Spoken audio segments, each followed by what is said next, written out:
Hey y'all, I'm CQ, and this is Spirit Gumbo, the podcast where we stir the spiritual pot with truth, spice, and sass. In today's episode, we're talking about cognitive dissonance and how confusion, questioning, and shifting beliefs have shown up throughout history and continue to play out today. We'll start with a gumbo bite, dissonance or disconnection, then it's story time with CQ, when influence starts getting questioned.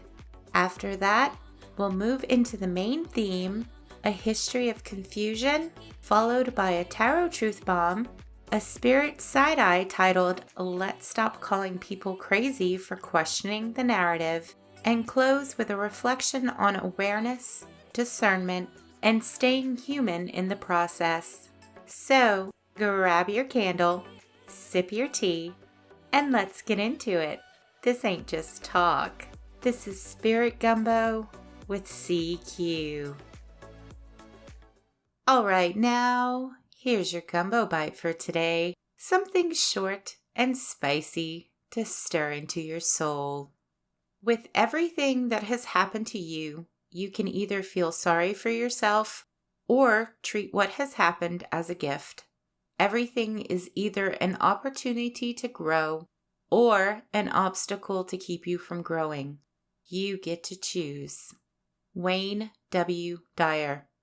If you do a Google search, the following will come up on cognitive dissonance.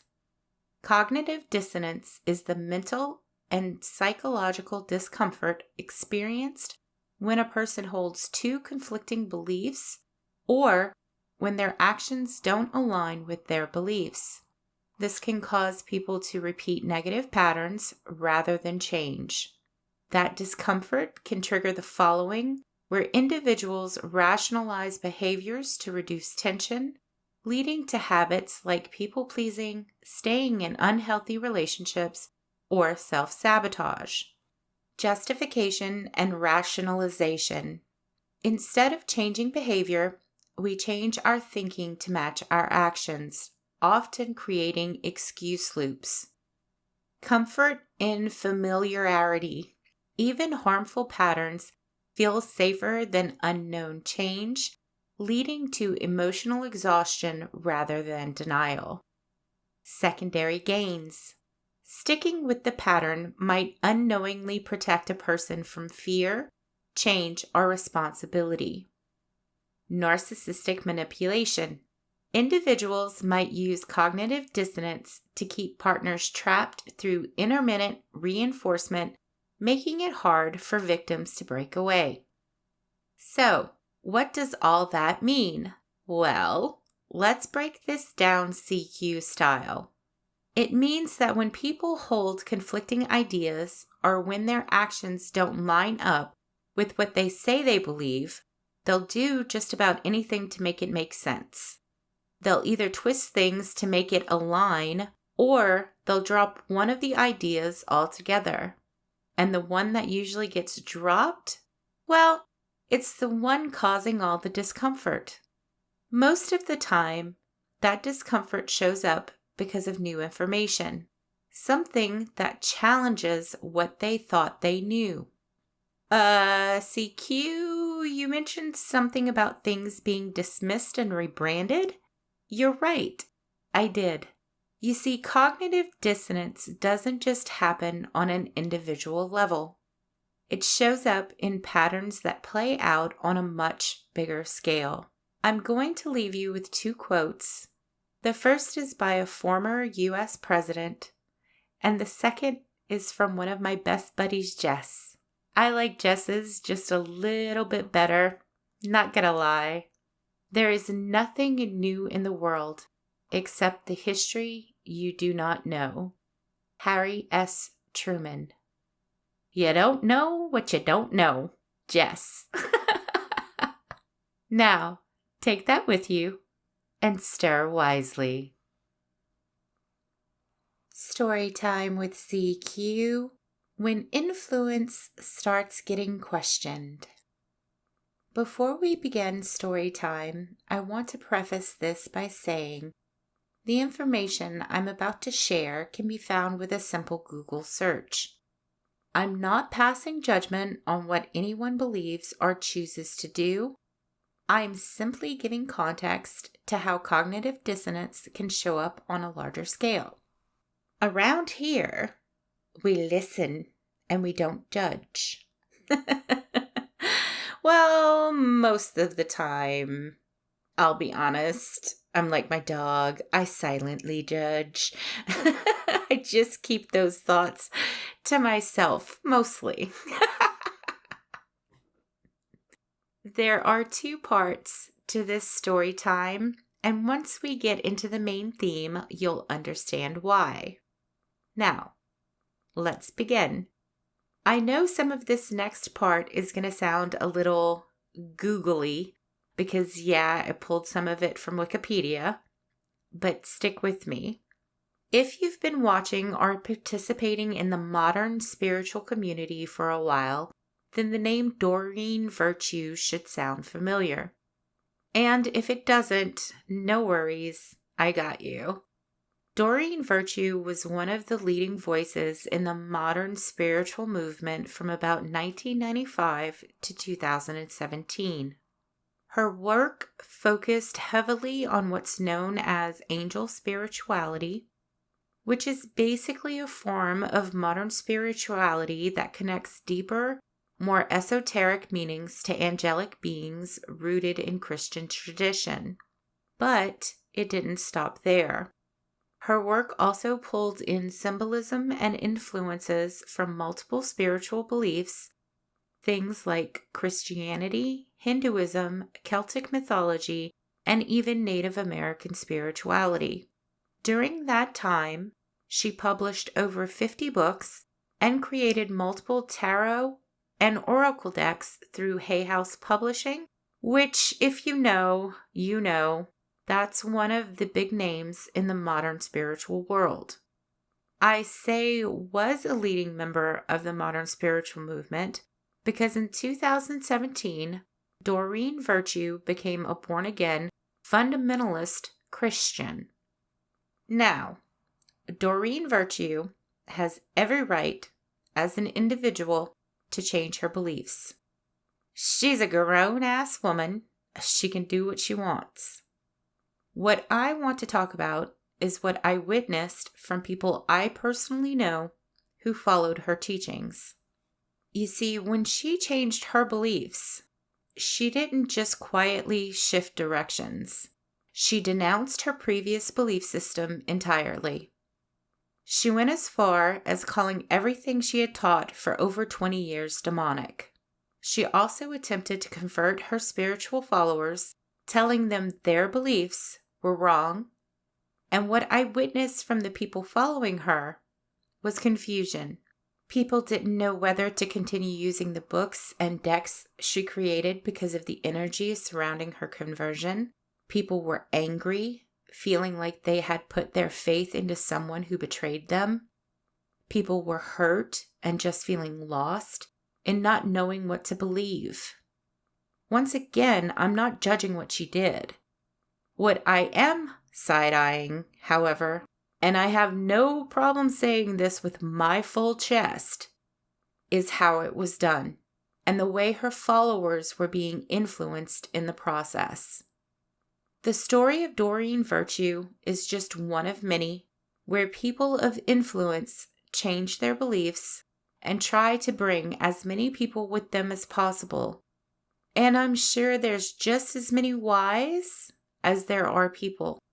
But I want to slide into my own personal reflections on cognitive dissonance because this definitely isn't my first rodeo with this subject. Once again, I'll go a little more in depth on some of this once we get into the main theme, but for now, I want to talk about my personal experience with witnessing what happens when cognitive dissonance shows up on a larger scale. Back in 2020, at the height of the pandemic, I was being questioned by a lot of people about what I was being told by my personal guides regarding what was happening in the world. And some of the people asking me were actually part of my own spiritual community. So, of course, my thought was, don't you have your own guides to talk to? Honestly, I hadn't even thought to ask my guides anything at that point, because if they want to pass on information, they will. And then one day they did. I don't remember exactly what I was doing, but I do remember being told to go grab a pen and paper. Now, if you know me, my guides don't usually tell me to write things down. That's just not how they communicate with me. So yeah, your girl was a little freaked out.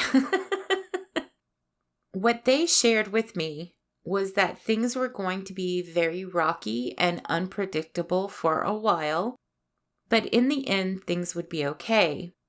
Side note, I wasn't surprised by this information, and while I hadn't felt like I needed confirmation from them, I did feel a sense of peace hearing it. The next thing they shared with me was that this was a cycle, something that had been repeated before on a worldwide scale, and that if people didn't begin healing the ancestral trauma connected to those time periods, this cycle would continue to repeat. When I asked them for some reference points, times in history where this same kind of energy had shown up, two main examples came through: the witch trials and Nazi Germany. I was given some other information during that session, I guess we'll call it, but honestly, I can't remember all of it now. That, however, was the gist of things. So picture this, I'm sitting there with all of this information, and I genuinely didn't know what to do with it.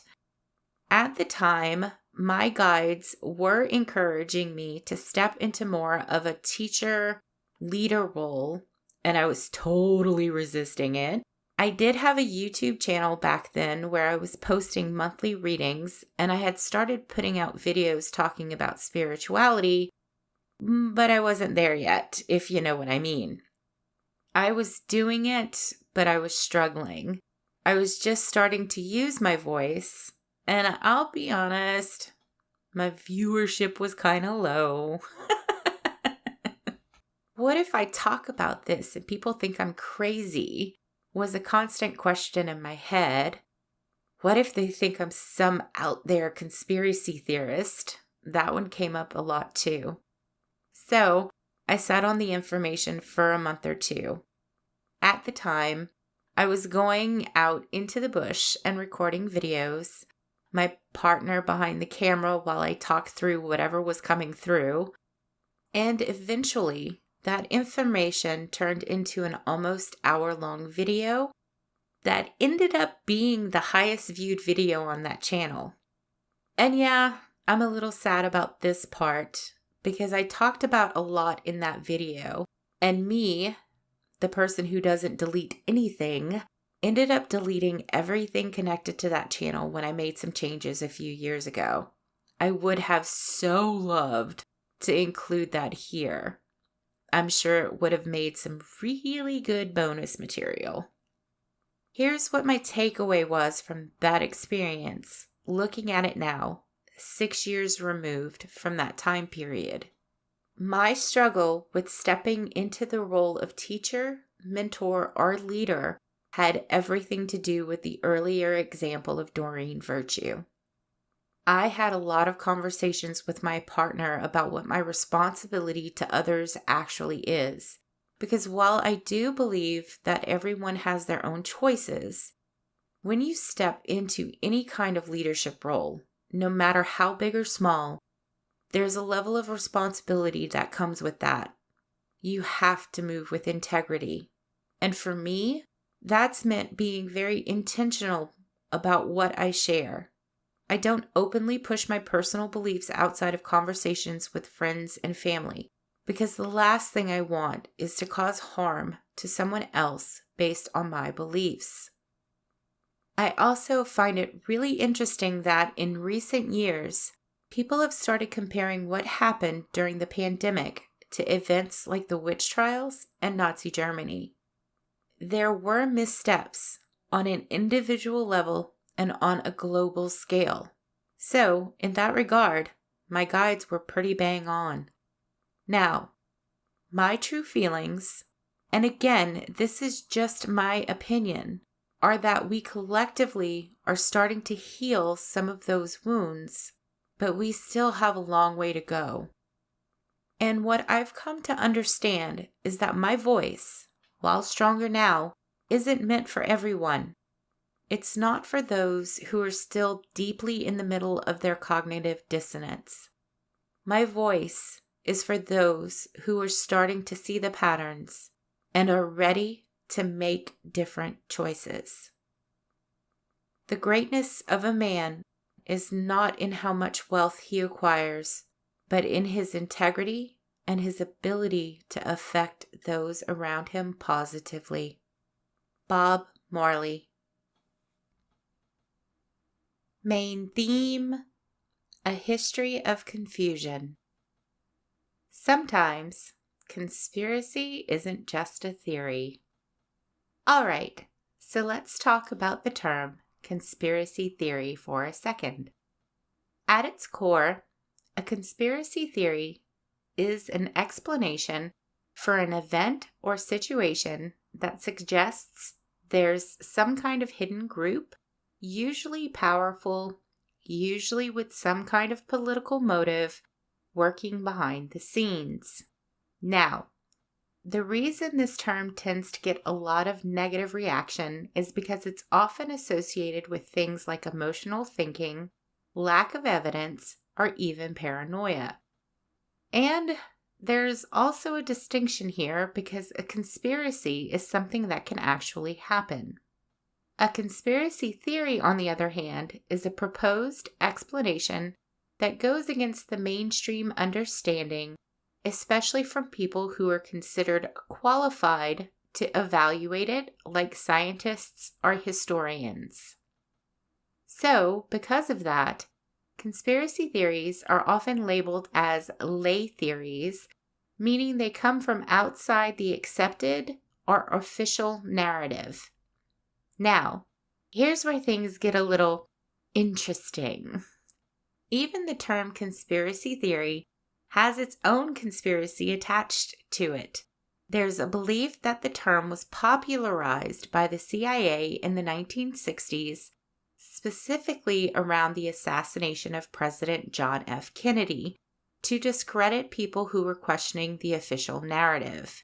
The idea was that by labeling someone a conspiracy theorist, it would automatically make them a target of ridicule and make anything they said easier to dismiss.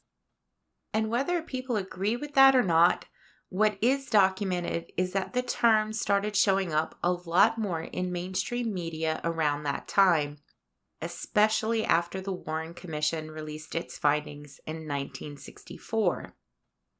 CQ, weren't we talking about cognitive dissonance? Why are we now talking about conspiracy theories? Are you trying to give us cognitive dissonance? Short answer, no. I just have so much that I want to share, and sometimes we need to take a little side quest for everything to come together and make sense. The reason I'm bringing up conspiracy theories is because you need to understand what they are and how they've been used historically to really see the picture I'm about to paint. So, bringing this back to how conspiracy theories connect to cognitive dissonance, let me give you a real-world example. Jeffrey Epstein was an American financier and a convicted sex offender. He actually started out as a math teacher before moving into banking and finance. Over the years, he built a massive amount of wealth, mainly working with billionaires on things like tax and estate planning, and in the process, surrounded himself with a very elite circle of powerful, well-known individuals. In 2008, he was convicted of soliciting a minor. Then in 2019, he was indicted again, this time for sex trafficking minors.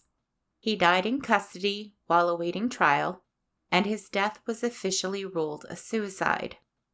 Those are the facts that sent me down a very deep rabbit hole back in 2020, while I was sitting there waiting to get back to my life. Now, a girl over here tries not to get too deeply involved in the bigger picture too often. As the saying goes, believe nothing you hear and only half of what you see. I try to stay aware of what's happening in the world, but I also recognize that a lot of it is influenced. That's probably the best way to put it. And if you stay too tuned in, well, go ahead and refer back to my previous podcasts. Anyway, back to my deep dive. In 2020, I came across a lot of different conspiracy theories that all seemed to connect in some way, shape, or form to Mr. Epstein. Some of those theories, if you want to go down your own rabbit holes, include things like Pizzagate, the Red Shoe Theory, the Titanic Theory in relation to the Federal Reserve, the New World Order, and Agenda 2030. And after researching several of these and a few more, I came away feeling depressed, confused, and most of all, I came away with severe cognitive dissonance around a lot of what I was seeing. And now we've reached the present day portion of our show. There's a very similar energy in the air right now, especially with the release of part of the Epstein files. And what you're seeing from a lot of people is cognitive dissonance in real time. Some are outright denying what's there, some are questioning it, and others are twisting the narrative to support their own perspectives. And when I say people, well, individual or world stage, you can draw your own conclusions. If you've been paying attention to conspiracy theorists over the past few years, one thing is certain. Some of these things aren't theories. There are things that are coming to light. Now, with that being said, we all still have choices. We all choose what we believe and what we do with the information that's in front of us. And the whole reason I'm doing this episode, because quite a few of you are finally starting to see what some of us have been trying to say for years. And it's time to come to terms with your cognitive dissonance. False flags and confusion. CQ. Why are conspiracy theories and cognitive dissonance important to history? Before we get into how these things influence not just individuals, but also play out on a world stage, I want to take a look at one more term that tends to come up alongside conspiracy theories and cognitive dissonance. Let's talk about false flag operations. At its core, a false flag operation is an act that's carried out in a way that hides who's actually responsible and instead places the blame on someone else. The term false flag actually dates all the way back to the 16th century, and it originally referred to a form of international misrepresentation, basically pretending to be something you're not.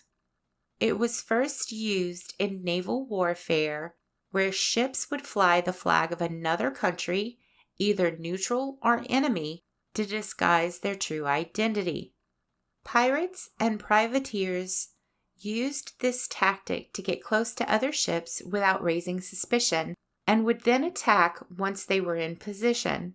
And interestingly enough, it was eventually considered an acceptable practice under maritime law, as long as the attacking ship revealed its true flag before the attack began. Historically, What we do see is that events and narratives have been used to direct attention in very specific ways. It's that classic smoke and mirrors effect. I want you to look over here while something else is happening over there. Now, let's look at the witch trials through that lens for a moment. Between roughly the 15th and 18th centuries, thousands of people were accused of witchcraft, most of whom were women. And during that same period, women were largely excluded from positions of power. They couldn't own property in many places, and they had very limited legal or social authority. At the same time, there were shifts happening in areas like medicine and healing. Practices that had traditionally been held by women, like midwifery, herbalism, and community-based healing, were starting to be challenged as more formal, male-dominated medical institutions began to emerge. Now, women who practiced these forms of healing were often respected in their communities. They were known as wise women, valued for their knowledge and their role in supporting others. But over time, that perception began to shift. Those same women were increasingly labeled as witches, a term that carried fear, suspicion, and ultimately justification for prosecution. And in some cases, accusations of witchcraft didn't just lead to punishment. They could also result in the loss of property, status, and livelihood. So, while the dominant narrative at the time focused on fear, religion, and the idea of rooting out evil, there were also broader social, economic, and cultural shifts happening underneath the surface. That's what the witch trials can look like from a broader lens. Now, let's bring it down to the individual level. Here are some of the known reasons why people were accused. Neighborly disputes and grudges. Many accusations started with something small, an argument, a refusal of help, or a disagreement between neighbors. If someone asked for food or money and was turned away, and then something unfortunate happened afterwards, that could be seen as proof of a curse. Marginalized status. The elderly, the poor, widows, or women living alone were frequent targets, often because they relied on others and were already viewed as suspicious. Unexplained misfortune.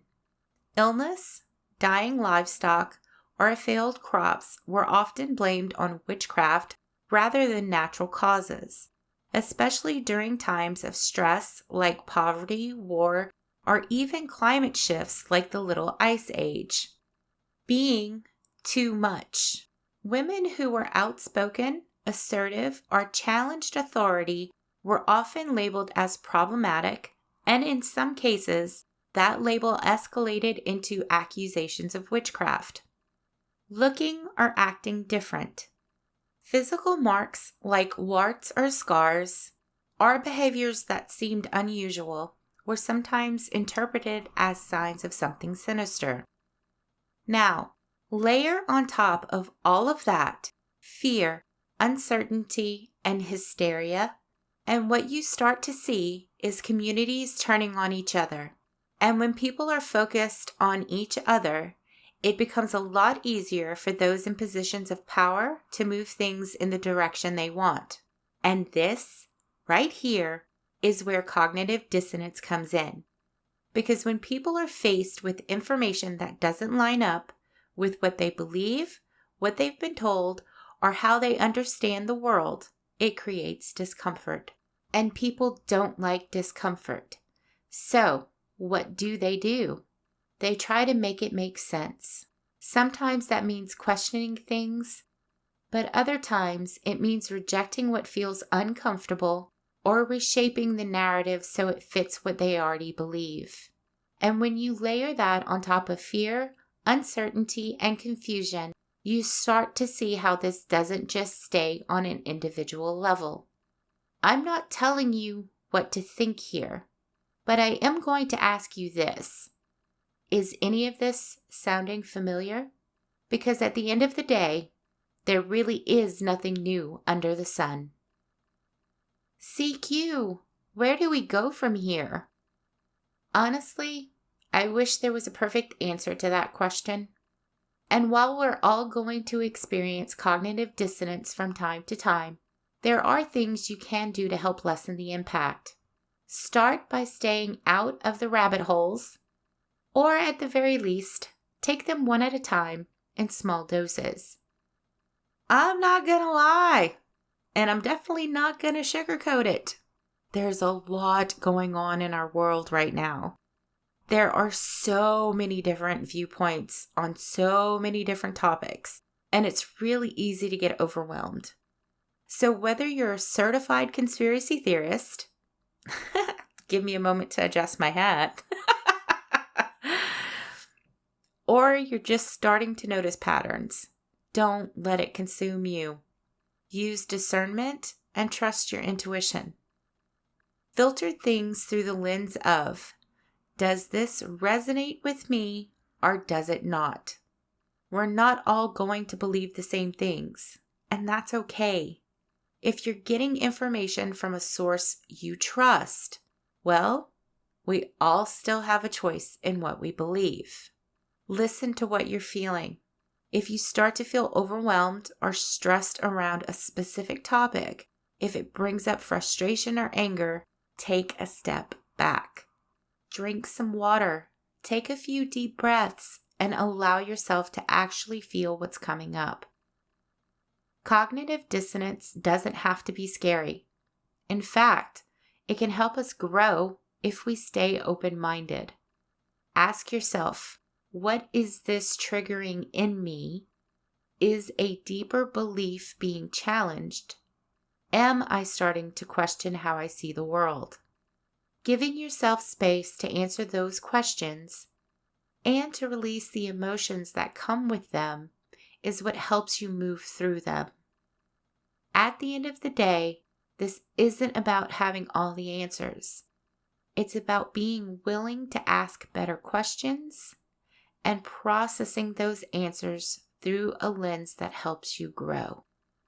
Not everything that challenges you is meant to break you. Sometimes it's meant to wake you up. Keep in mind though, just because you're awake doesn't mean the person next to you is in the same place you are. We don't know the stories or the lives of the people standing next to us in the checkout line or the person on the other side of the computer screen. When given the choice between being right and being kind, choose kind. Dr. Wayne Dyer. It's time for a Tarot Truth Bomb, where Spirit speaks through the cards, and I don't sugarcoat the message. Ask yourself, where in my life am I avoiding discomfort instead of getting curious about it? What information feels challenging to me right now and why? Am I reacting to what I'm seeing, or am I taking the time to understand it?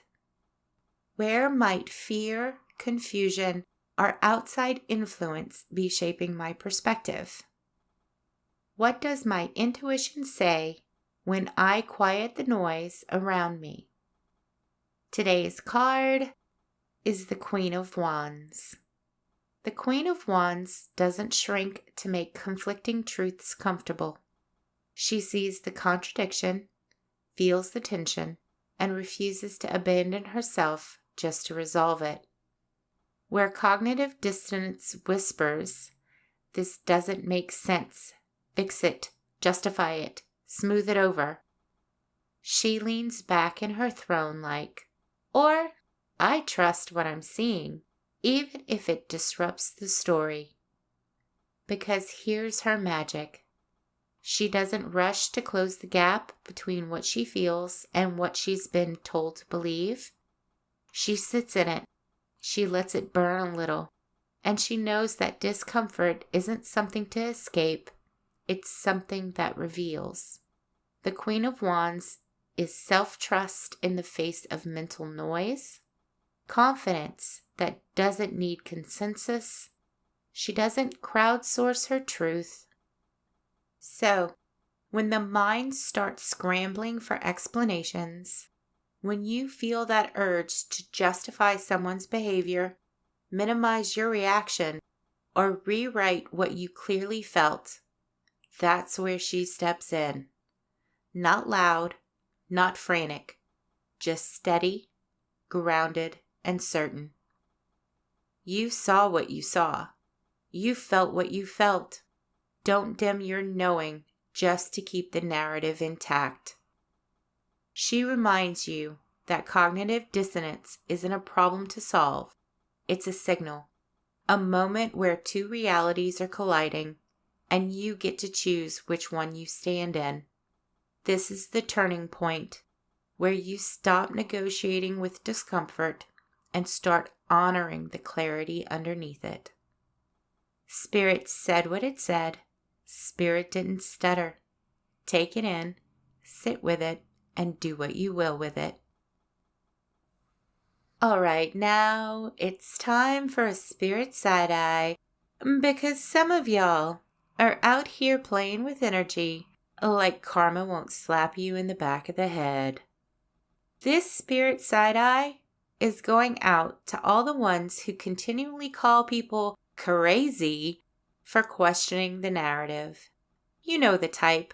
They come into an issue with everything they've been told on social media and the news without actually doing any digging.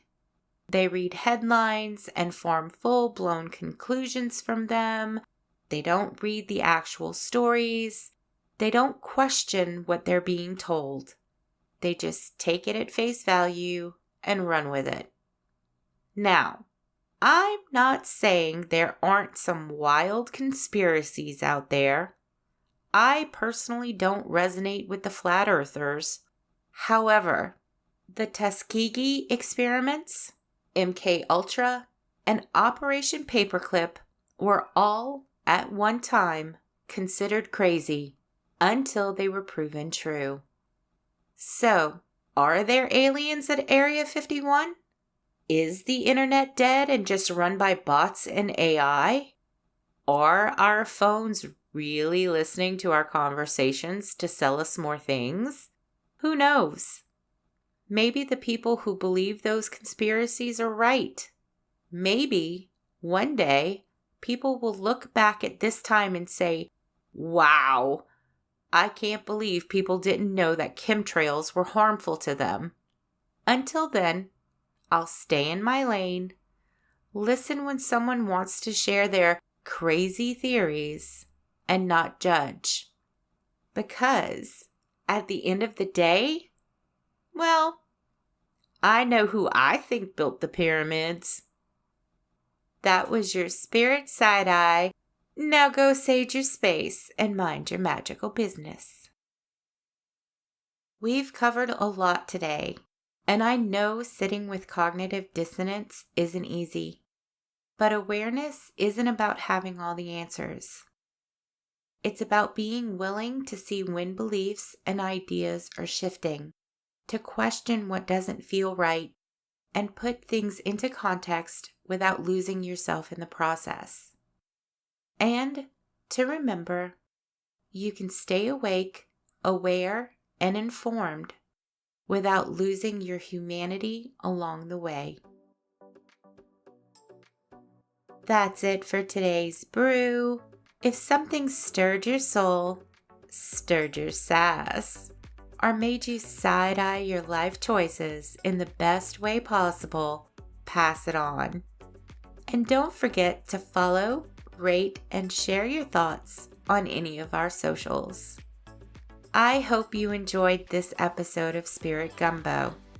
In our next episode, we're diving into what it really means to be awake, without becoming reactive. We'll talk about how to use discernment in a world full of noise and how to stay grounded in your awareness without feeling the need to convince or correct others. We'll also explore why true clarity isn't about being right, but about knowing when to engage and when to simply observe. Until next time, this ain't just talk. This is Spirit Gumbo with CQ.